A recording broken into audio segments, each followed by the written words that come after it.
Welcome to the Bar Exam Toolbox podcast. Today, we are talking with Sean Silverman, a bar exam expert, specifically about the MBE, the multiple choice section of the bar exam. This is part 2 of a 2-part series of going through MBE questions. If you didn't check out part 1, please make sure you listen to that as well.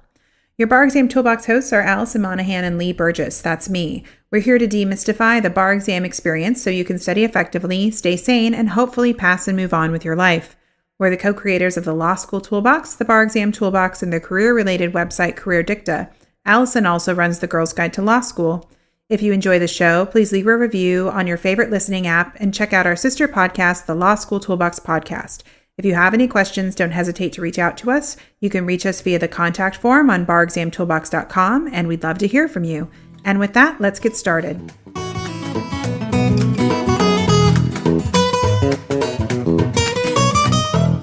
Welcome back. Today we are continuing our conversation with Sean Silverman, an MBE expert, where we are going to walk through real MBE questions released by the National Conference of Bar Examiners. If you would like to download the PDF, we have a link in the show notes so you can read the questions yourself as well. If you missed part 1 of this conversation, please do download and listen to that one as well. Now let's dive into the next MBE question. So this is question 5 on the PDF of released questions. A woman from State A filed an action against a retailer in state court in State B. The complaint alleged that the retailer had not delivered $100,000 worth of goods for which the woman had paid. 20 days after being served, the retailer, which is incorporated in State C and has its principal place of business in State B, filed a notice of removal in a federal court in State B.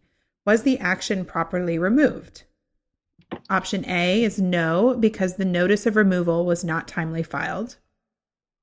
B, no, because the retailer is a citizen of State B.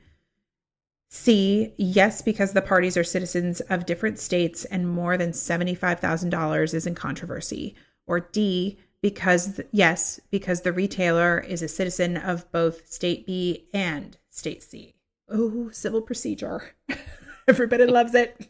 Oh yeah, they needed to add another subject. I don't think the test was hard enough. Yeah, I know. And I think that was the rationale behind it. I mean, it was a little bit too easy. It was too easy, and other than Allison, my business partner, who loves civil procedure, most people do not love civil procedure. And it's not like they threw on let's just throw on a subject that's not too hard. Right. Exactly. I think it's like maybe jumped right to the top, perhaps, or at least in the top 3 of the most difficult subjects. And then with this one, I feel like there's quite a lot to unpack, even though it's a small fact pattern. Yeah. So was the action properly removed? So by reading that, I would know what subject I'm in, and I would see this is sort of an example of one where I think the question's very helpful. Yeah. Because like if I were just reading it, there's a whole lot of issues that I could have imagined they were testing if I just read it without first reading the question. But if I see was the action removed, that's exactly what I'm searching for as I read the text. And there's a lot that goes into removal. The first thing I would want to try to figure out is if it could have been brought in federal court, if the case could have been originally brought in federal court. So I would be looking for that as if it were a jurisdiction question. Right. So the 100,000, we've got that covered. Right. Of course, a lot has to do with the different states that people are from.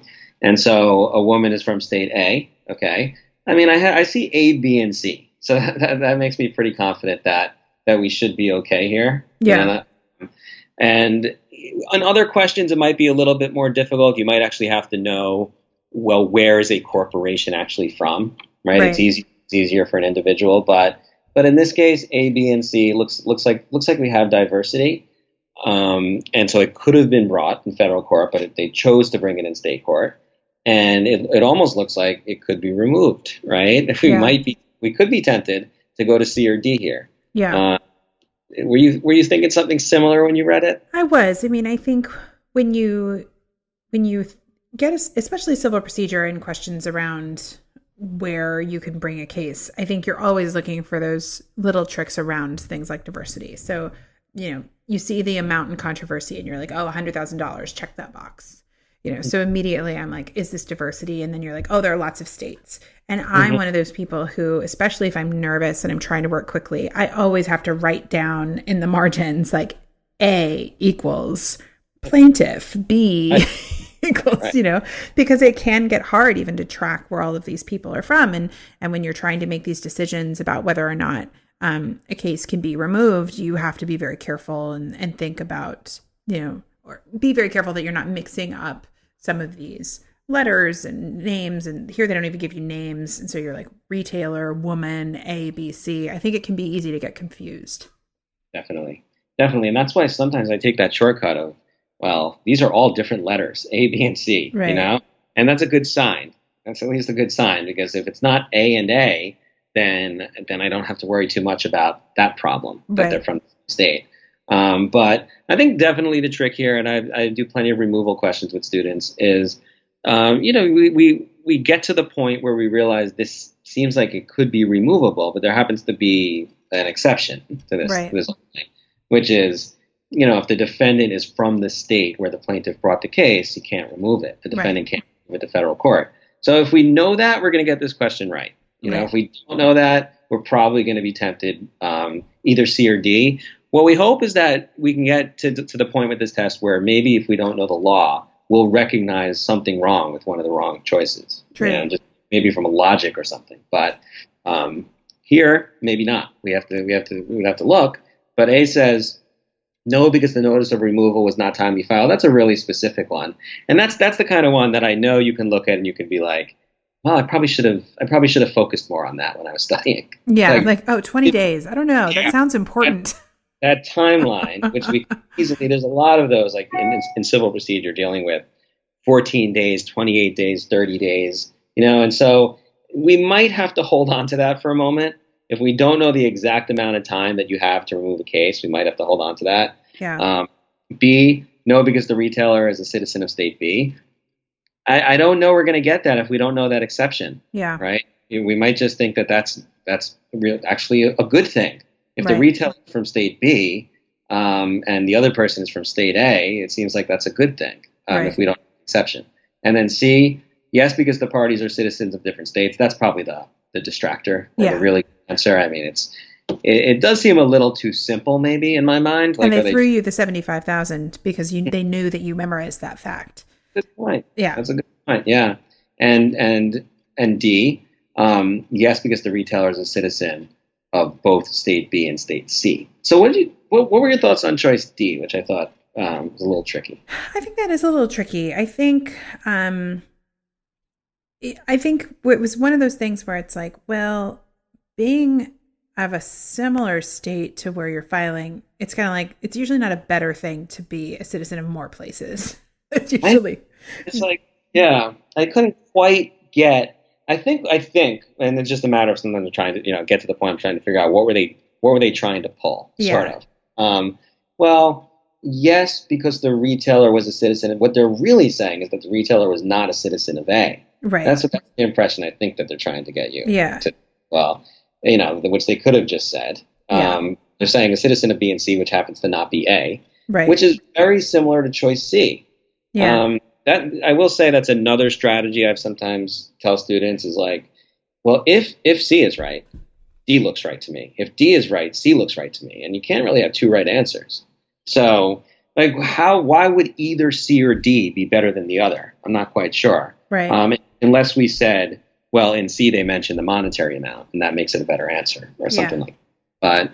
But they're really very similar, C and D. And so what this question comes down to is what the MBE is sometimes all about, which is why, as much as I do stress strategies and all that, I'm clear to tell students that none of that is meant to imply you don't need to know the law really well. And so what this comes down to is knowing that exception, because if the retailer is a citizen of B and the retailer here is the defendant, then that retailer is not going to be able to remove the case because it was brought in state B. Right.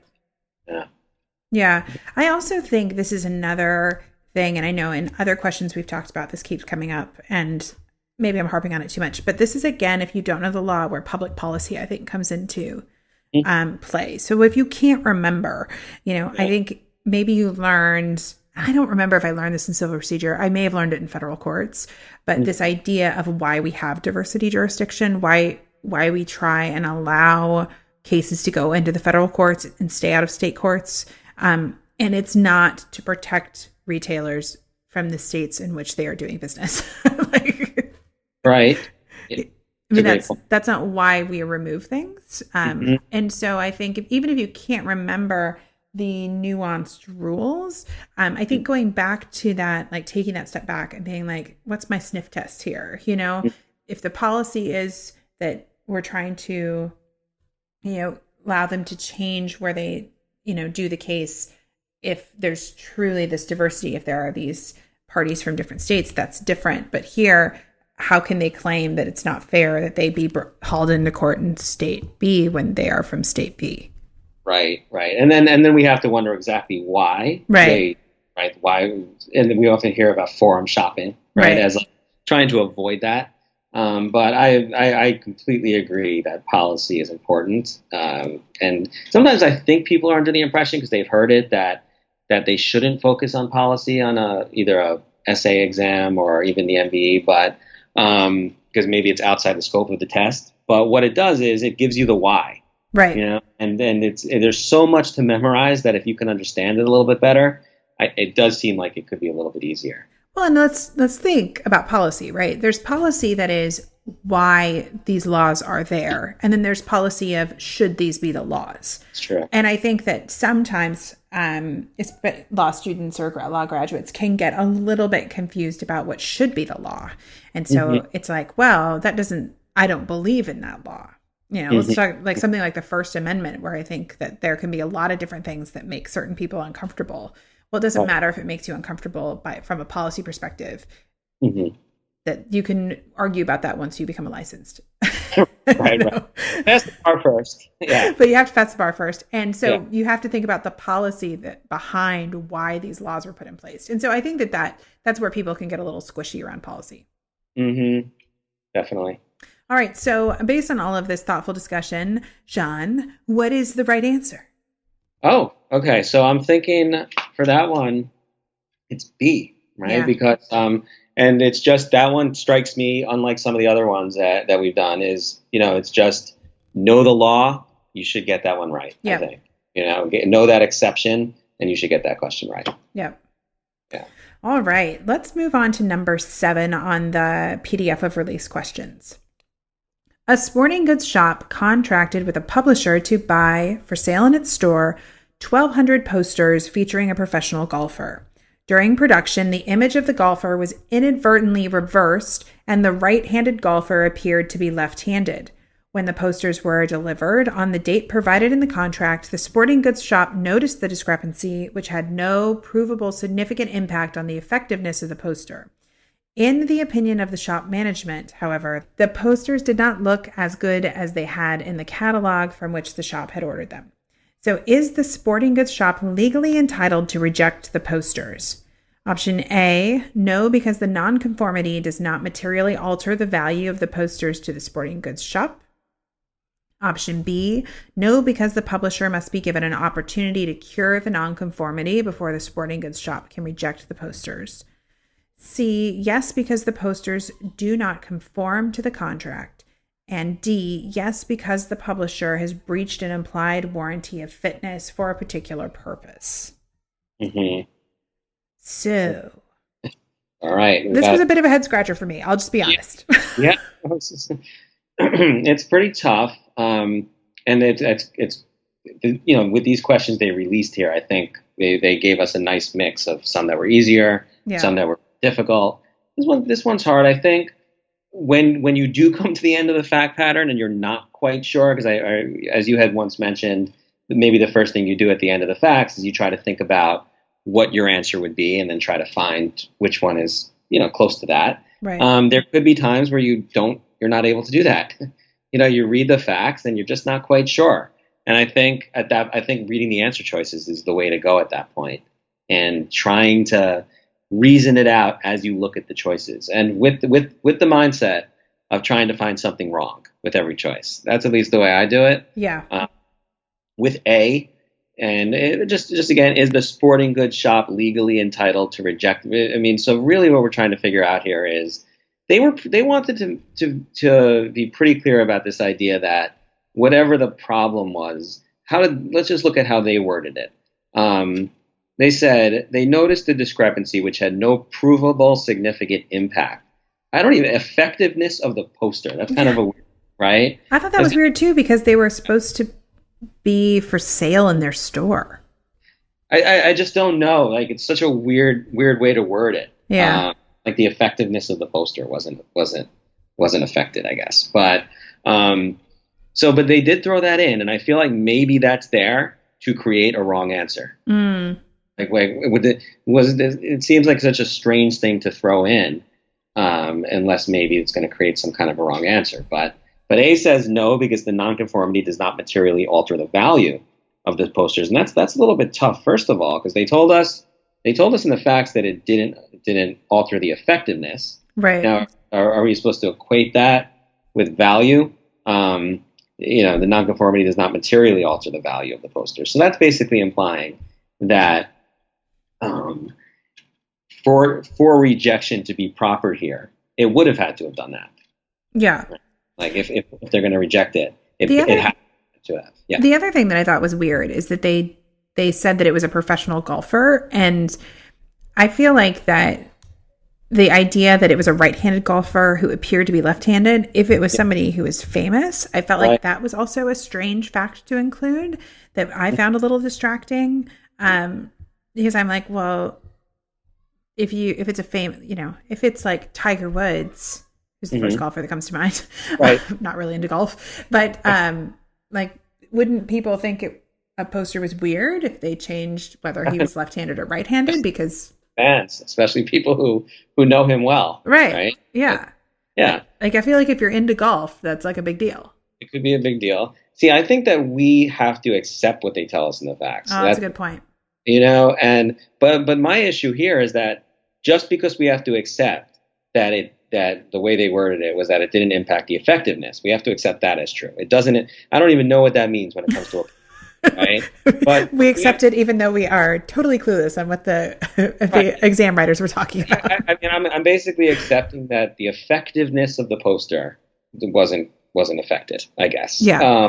But I don't know that I need to accept that the value wasn't. I don't know that those two things are equal. True. And so maybe the value was, okay, but even so, I don't think that's the standard. So it makes it a little bit easier. We don't have to go through all that. Yeah. I don't think it has to be the case that it materially altered it for us to reject it. Yeah. And so that makes it, of course, a little bit easier. But so I would cross it out for that reason. That they told me that no, I can't reject it because it didn't materially alter the value. I don't think it has to. Okay, so I would say because I think it's a false statement of law. B, no, because the publisher must be given an opportunity to cure. A little bit tricky, that one, choice B, right?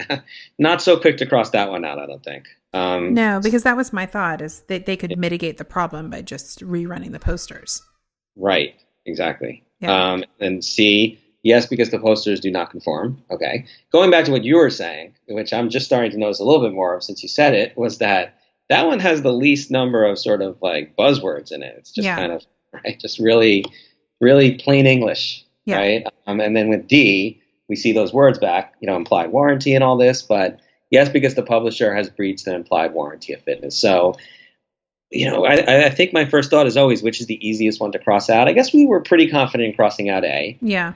I think D. Yeah. I don't think implied warranty of fitness for a particular purpose is that great here. Because to say that is basically to say the poster doesn't do what it was meant to do, and it does in a way. I mean it's a poster. Yeah. Obviously harder to analyze this stuff because it's a poster and not like a blender or something. But and so I think D's out. So it comes down to those two. And were you tempted on the cure one?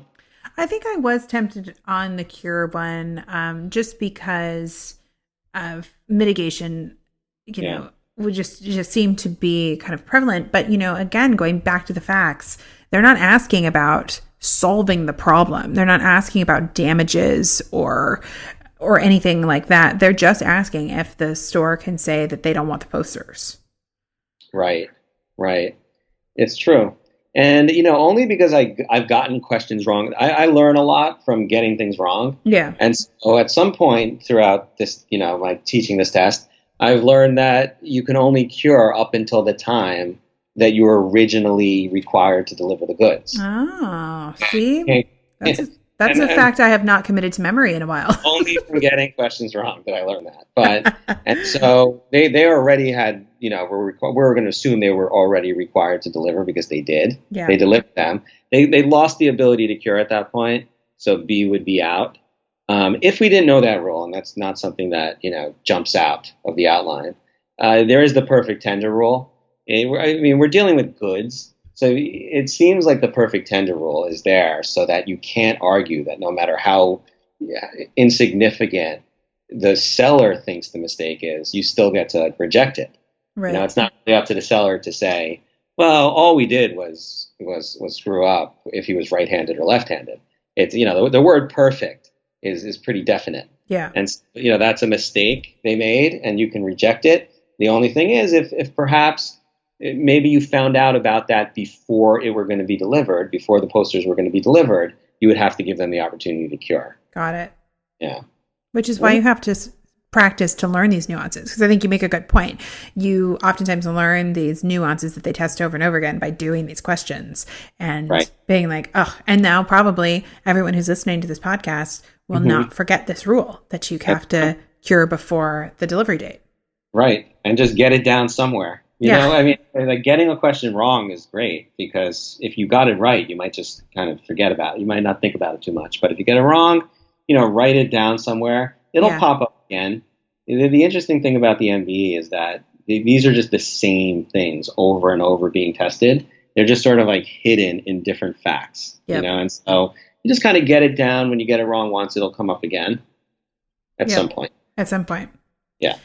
All right, let's move on to question number 8 on the PDF. A woman borrowed $800,000 from a bank and gave the bank a note for that amount secured by a mortgage on her farm. Several years later, at a time when the woman still owed the bank $750,000 on the mortgage loan, she sold the farm to a man for $900,000. The man paid the woman $150,000 in cash and specifically assumed the mortgage note. The bank received notice of this transaction and elected not to exercise the optional due on sale clause in the mortgage. Without informing the man, the bank later released the woman from any further personal liability on the note. After he had owned the farm for a number of years, the man defaulted on the loan.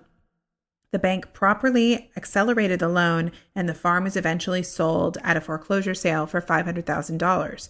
Because there was still $600,000 owing on the note, the bank sued the man for the $100,000 deficiency.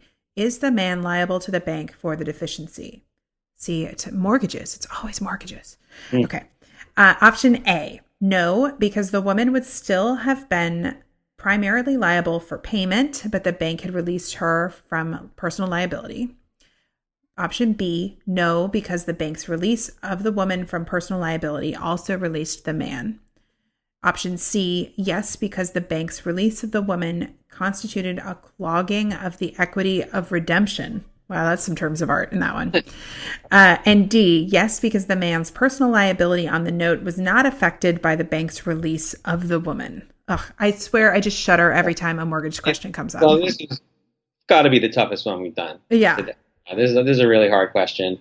First, it's got numbers in it. I don't know if you've noticed this, but just right off the bat, a lot of my students just prefer to not deal with questions that have all these numbers in them, especially the ones that are just basically math questions. They'll say something like, how much is owed? And the answer choices will just have different numbers, and you have to kind of work out the equation, figure it out.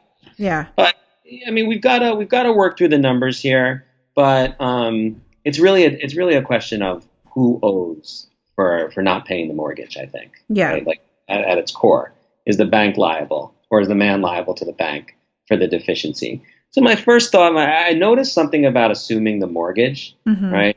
And so at that point, I might realize, well, the man paid the woman $150,000, assume the mortgage might, just as an initial thought, without without jumping to conclusions, but when you assume the mortgage, you kind of take on that obligation that you're going to have to pay it. Right.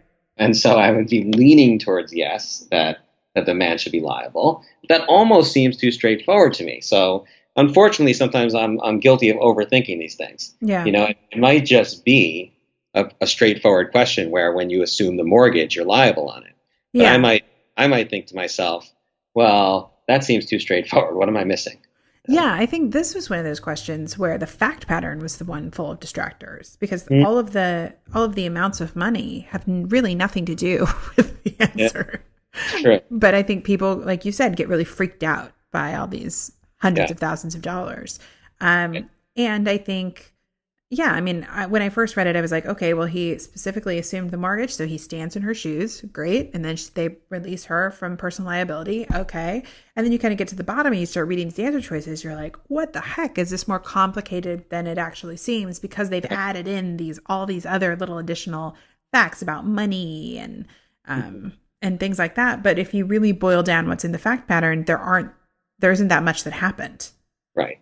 So I would be thinking, yes, that would be my initial thought. Yeah. And I would want to figure out if I'm wrong about that. And I could do that by reading the ones that I don't think are right. Maybe they'll clue me into something I'm missing. Yeah. So A says no, because the woman would have still been primarily liable for payment, but the bank had released her from personal liability.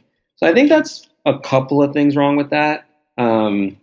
So I just don't know how the release of liability affects anything here. Yeah. For the man. Right. But I don't even think she would have been primarily liable because he had assumed the mortgage. Right. So I feel like there's a couple of things wrong with that. To at least a couple of reasons why I'm going to cross it out. Yeah. B, no, because the bank's release of the woman from personal liability also released the man. If that were true, it would be something that I would not have read anywhere, Right. Okay, so like I'm not, the problem is, as long as I've been doing this, and it's obviously so much longer than people have to prepare for the test, there's still things I come across that I haven't read, right. Which is crazy, but it happens.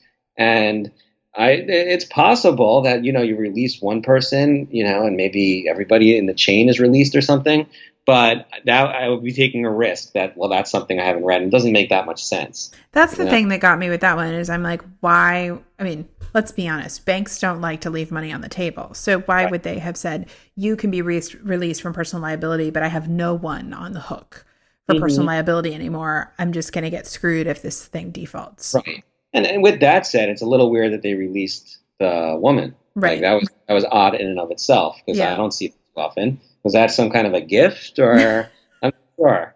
Like a mortgage that comes with favors. Yeah. We're just going to be nice. Just release you from liability. It didn't make that much sense, but probably just there to make the question more complicated. But C. So let's see. Yes, because the bank's release of the woman constitutes. So you were bringing out a clogging of the equity of redemption. Okay. The problem with that is it's not just nonsense. Like that popped up in other questions. I've seen some that are just pure nonsense. They'll sometimes use Latin words that may not even be words to make you think that that's something you probably should have learned about that you forgot to learn. And it just ends up being a wrong answer. Yeah. But for clogging of the equity of redemption, like that is something that maybe occasionally can be the right answer, but it doesn't really apply to these facts. There's a situation where if you default on the mortgage, you have the right to pay it off before it's foreclosed. Mm-hmm. You can maybe contact the bank and be like, well, I have the money now. And the bank can't take that right away from you. Yeah. See, clogging it would be telling you, well, you've defaulted, you cannot pay it off. And so they just say that would be called clogging, but it just didn't happen here. In other words, I don't see any attempt to pay it off. Yeah. So we can get rid of C. Yeah. And then D is the one that I would have been thought about at the beginning because the man's personal liability on the note was not affected. I mean, it's certainly the most straightforward. It is. Right? Yeah. Yeah. And I think that's one of the things about this question is like, you can't lose the forest through the trees. You've got to kind of just appreciate the story and then, and not get, be like, oh, but what about all these numbers? What about all these like this is one where the tiny details that they threw in have have really no part in coming up with the right answer. Right. And then if we want to just, think sometimes just revert to common sense, right? It wouldn't make a lot of sense that, okay, so he assumed the mortgage, he was benefiting from, he was like living in the place, right? And so it doesn't make any sense that he wouldn't have to pay it off if he defaults, and so we're going to have to find a reason why the man should be liable to the bank. It's going to be C or D. Yeah. All right. One where the most straightforward answer is the right one. Who knew? Yeah. All right. Let's go on to number 9 on the PDF. A young man suggested to his friend that they steal a large screen TV from a neighbor's house. The friend was angry with the young man and decided to use the opportunity to get even with him by having him arrested, which is just what you do when you're mad at your friends, apparently. I don't know. The young man broke in while the friend remained outside. The friend called the police on his cell phone and then drove away. Police officers arrived at the scene just as the young man was carrying the TV out the back door. The jurisdiction defines crimes at common law. Of what crime, if any, can the friend properly be convicted? Option A, no crime. Option B, conspiracy. Option C, burglary. And option D, conspiracy and larceny. So I got to say with this question, I'm not in complete agreement with the answer, although I might pick it. I mean, of the four big things, I might pick it, but I could imagine some argument here that could be, valid. But what answer were you thinking of, Lee, on this one? Well, to me, when I looked at the options, I was like, okay, the question is, was there a conspiracy? Or was there withdrawal from the conspiracy? Because he called the police. That always makes me think of withdrawing from the conspiracy. Right. And so those were kind of what in my head, I was focused on the most. And then what I thought was weird about this question was that they never talked about the fact that the friend, I guess, I wish they give people names, the friend, right. Had an intent to actually have the TV be stolen.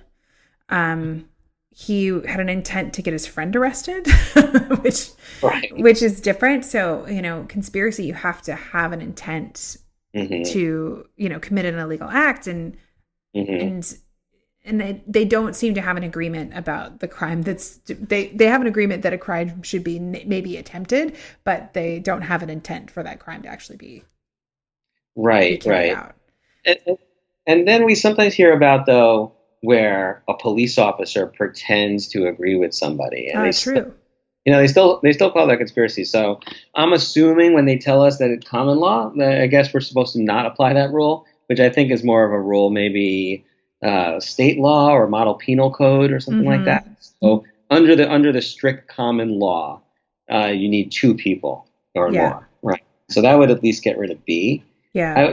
That wasn't the one I was really that stuck on. It's more like, well, what about like an accomplice or something? So, in other words, okay, obviously he wasn't trying to help him to steal the TV. I think it was, right? Because his goal was to get him arrested. But in other words, to get him arrested would require that the person commit the crime. Right? Like, to get arrested, you have to at least attempt to commit the crime, I would say. Yeah. So I feel like it was a means to an end. I mean, he wanted his friend arrested. That was his goal. But in order to get him arrested, he had to help him to commit the crime in a way. Right. And so I wasn't quite sure that he wouldn't be an accomplice to those crimes. And if you're an accomplice, you face the same liability as the person who committed the crime. So I don't know. I mean, it goes back to the mens rea, though, if he had the intent to commit the underlying crime, which I guess. Right. That's how I think we get to A. Yeah. Yeah, I agree. But that's the point, though. That's my point. It's like, and it's definitely probably overthinking it. But in other words, like, he wanted him to get arrested. So maybe he did have the intent that the person would commit the crime so that he would then get arrested. Yeah. It wasn't like his ultimate goal that he commit the crime. It was like but I feel like maybe committing the crime was a necessary middle part for him to have gotten arrested. So he wanted to help him to commit that crime. Yeah. I'm not sure, but I don't know what I would have picked on this one. I know I would have been thinking about accomplice liability, but I agree that ultimately he had another intent here. He wanted to get his friend arrested. So yeah. And I'm sure that's the rationale. We don't have it. Maybe there's some answer explanation somewhere for these things, but all we're told is no crime. Yeah. And I think that, to me, again, like going back to the facts, they did spend a little bit of time like telling you about the friend's mental state, that he did not have the intent for the TV to actually be stolen. And I think it's interesting that he called the cops while the crime was happening, not after the fact. It's not like he let the TV be stolen and then called the cops. Maybe that would have changed it a little bit, because then maybe he might not have had an intent to permanently deprive somebody, but he at least had an intent that somebody be able to try and permanently take the TV.